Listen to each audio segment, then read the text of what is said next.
Ectomorfo, mesomorfo, endomorfo. Gente, bora desvendar esse assunto de uma vez por todas. Eu garanto que no final desse vídeo você vai mudar a sua maneira de enxergar essas classificações somatotípicas.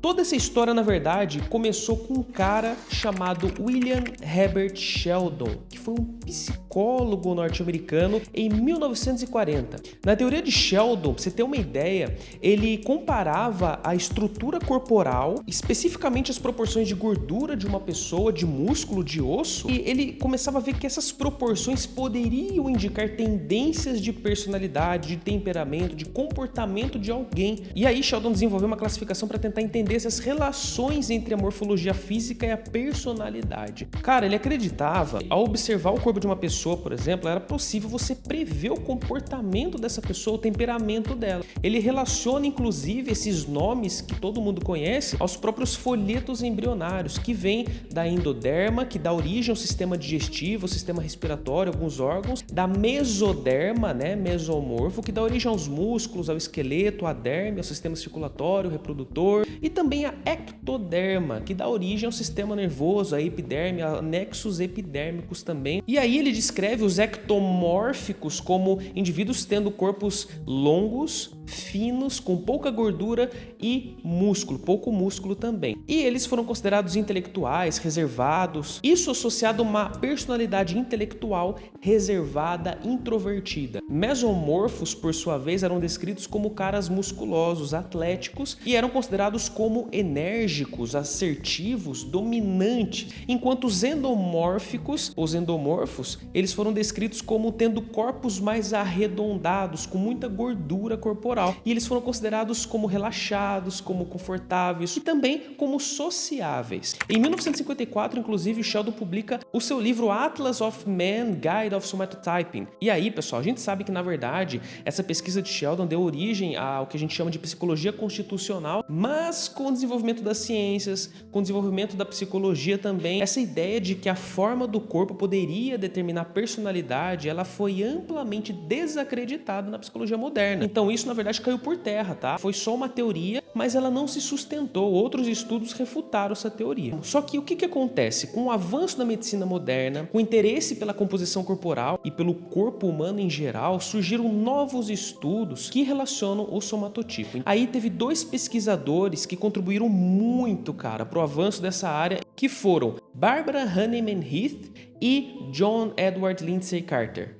Cara, eles se propuseram a atualizar esse modelo somatotípico de Sheldon, que já estava, por sinal, bem ultrapassado. Eles lançaram um artigo chamado A Modified Somatotype Method e eles criaram um novo método, uma nova forma de enxergar o somatotipo, que são esses três biotipos corporais. E uma menção honrosa aqui que a gente não deixa de fazer para os cadáveres de Bruxelas. Cara, os cadáveres de Bruxelas, eles são corpos masculinos que foram preservados, eles foram utilizados para estudos anatômicos pela Universidade de Bruxelas, na Bélgica, e eles são considerados uma amostra representativa da população belga no final do século XIX. Cara, cada um desses cadáveres, na verdade, foi cuidadosamente medido, documentado, foram fornecidos conjuntos de dados bastante detalhados e graças ao estudo desses cadáveres que a gente pôde evoluir na antropometria, graças a esses estudos que hoje a gente tem formas muito assertivas de estimar percentual de gordura, por exemplo. E galera, um outro parênteses aqui, conforme a Bárbara e o Lindsay Carter, eles foram desenvolvendo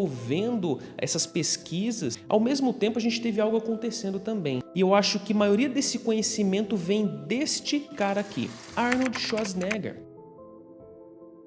No livro do Arnold, ele cita uma parte chamada de descobrindo o seu biotipo. O Arnold chama, inclusive, esse somatotipo de biotipos corporais. Ele, inclusive, relata treinos e dietas específicas no seu livro para cada um desse biotipo. E eu vou dizer uma coisa para você, cara. Eu li o livro do Arnold. Inclusive, eu te convido a fazer parte da nossa série na Muscle Contest Academy. Eu tô dissecando o livro do Arnold por lá. Tá sendo muito legal, capítulo por capítulo, sem pressa. Se você quiser entender realmente esse livro de quase 1.500 páginas, a gente dá o conteúdo mastigadinho. e também fazendo uma análise geral dos dados que são colocados lá. Nesse livro, tem horas que ele é bastante pé no chão, inclusive nessas próprias referências que ele faz sobre o somatotipo, ele traz boas definições, mas na verdade tem hora que isso se extrapola demais e isso acaba não tendo tanto respaldo científico. Só que aí, cara, por conta disso, algumas pessoas extrapolam essas teorias, principalmente o que está escrito no livro do Arnold, principalmente os praticantes de musculação, alguns fisiculturistas que acabaram desenvolvendo algumas teorias mais empíricas, colocando o biotipo, na verdade, como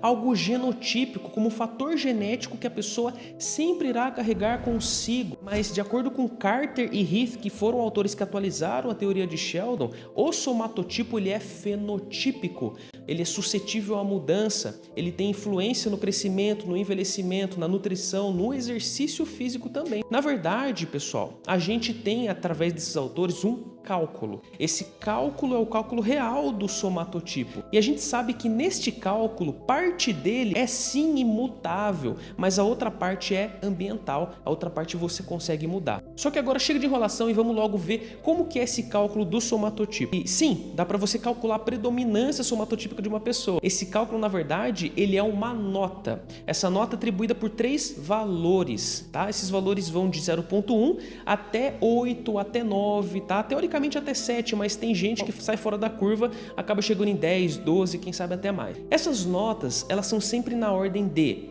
endomorfo, mesomorfo e ectomorfo. Então assim, na literatura científica a gente encontra muito disso. Ó, esse indivíduo aqui, ele é 153. Então 153 significa que endo, meso e ecto. Quer dizer que na mesomorfia ele tem nota 5, que é o que mais predomina para ele, e na última nota, nota 3, ele predomina a ectomorfia. Então esse cara a gente poderia chamar de mesomorfo ectomórfico, porque ele é predominantemente mesomorfo. Em segundo lugar, a nota mais alta dele é ectomorfia. Já adianto para vocês que não tem como você saber e calcular esses valores para você mesmo se você não for avaliado por um profissional, e de preferência eu digo aqui para um profissional antropometrista acreditado. São necessárias, na verdade, pessoal, algumas medidas de dobras cutâneas, alguns diâmetros ósseos, algumas circunferências e medidas básicas também como peso e como estatura. Então, vamos lá. Para calcular a mesomorfia ou a robustez musculoesquelética relativa, você precisa de dados como diâmetro ósseo humeral, diâmetro ósseo femoral,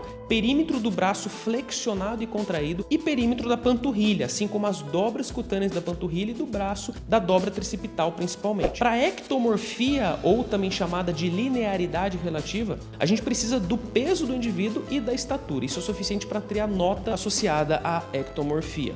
E para endomorfia, ou para adiposidade relativa, a gente precisa das medidas de dobra cutânea tricipital, dobra cutânea subescapular e dobra cutânea subespinhal, assim como da panturrilha também. E aí, no final, a gente tem uma quantidade de pontos que vão ser distribuídos em algo que a gente chama de somatocarta. Essa somatocarta, ela é uma representação visual tridimensional de um somatotipo em relação às outras pessoas. Então, se você um dia realmente for em um avaliador físico sério, esse cara vai te entregar uma somatocarta e você vai ter acesso ao seu somatotipo. E aí, galera, você tá vendo, na verdade, para você melhorar a sua mesomorfia, você precisa de músculos esqueléticos que são desenvolvidos, que é algo que é mutável, porque você consegue desenvolver musculatura esquelética, só que aí você tem um fator genético ao mesmo tempo nesse cálculo, que é o diâmetro ósseo. Sabe-se que diâmetros ósseos mais largos são mais propícios para preenchimento com musculosidade. Isso é um dos fatos que explica por que algumas pessoas têm maior facilidade em ganhar massa muscular quando ingressam na musculação. 2 amigos ingressando na academia no mesmo tempo, com o mesmo treino, com a mesma dieta, não garantem que eles vão ganhar a mesma quantidade de massa muscular. É aí que começa o fator genético, na verdade. E essa combinação de diâmetro ósseo mais largo e também de musculosidade é perfeita para fisiculturistas, para levantadores de peso, por exemplo. Só que da mesma forma, uma pessoa é considerada ectomórfica principalmente pela sua linearidade. Isso quer dizer o quê? Que os seus diâmetros ósseos, eles tendem a ser menores e a sua estatura tende a ser mais elevada. Essa combinação, ela é perfeita para corredores, para maratonistas, para triatletas, por exemplo. E aí você percebe também que a endomorfia, diferente desses dois outros, é algo mais relativo, é algo mais mutável, porque depende da quantidade de gordura corporal que a pessoa tem. Só que aí você pode falar o seguinte, mas Ivo, os endomorfos não são aquelas pessoas que ganham, que têm uma tendência para ganhar mais gordura, por exemplo? Explica então por que tem pessoas que engordam mais fácil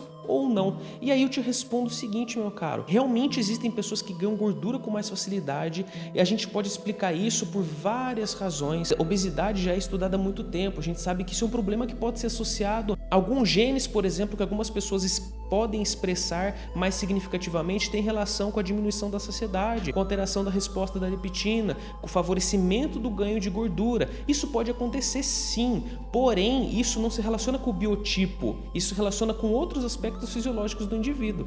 Então assim, pessoas com histórico de ganho de peso, por exemplo, têm maiores propensões a ter mais células de gordura, fazem mais hiperplasia e hipertrofia de tecido adiposo e têm maiores chances também de quadros de compulsão alimentar, de desregulação dos níveis de leptina. Isso sim acontece, mas isso não é biotipo. Isso não pode ser confundido de forma alguma com a nossa classificação de alguns padrões fenotípicos de diferentes composições corporais. E é por isso que a gente precisa, na verdade, ter bastante cuidado para não misturar esses conceitos. Então, na verdade, os biotipos, o somatotipo, ele vai mais além, ele pode ser calculado sim, ele tem o seu fator genético, ele tem, mas na sua grande parte, o fator ambiental que pode ser mudado de acordo com o que o indivíduo faça na sua vida. E aí a gente sabe também que no Arnold ele cita esses biotipos, inclusive ele traça rotas de dieta, de treinamento para cada um desses biotipos, priorizando ambos se reunirem naquele que a gente considera como mesomorfo. Então os endomorfos eles teriam que fazer um pouco mais de volume de treino, priorizar aeróbios,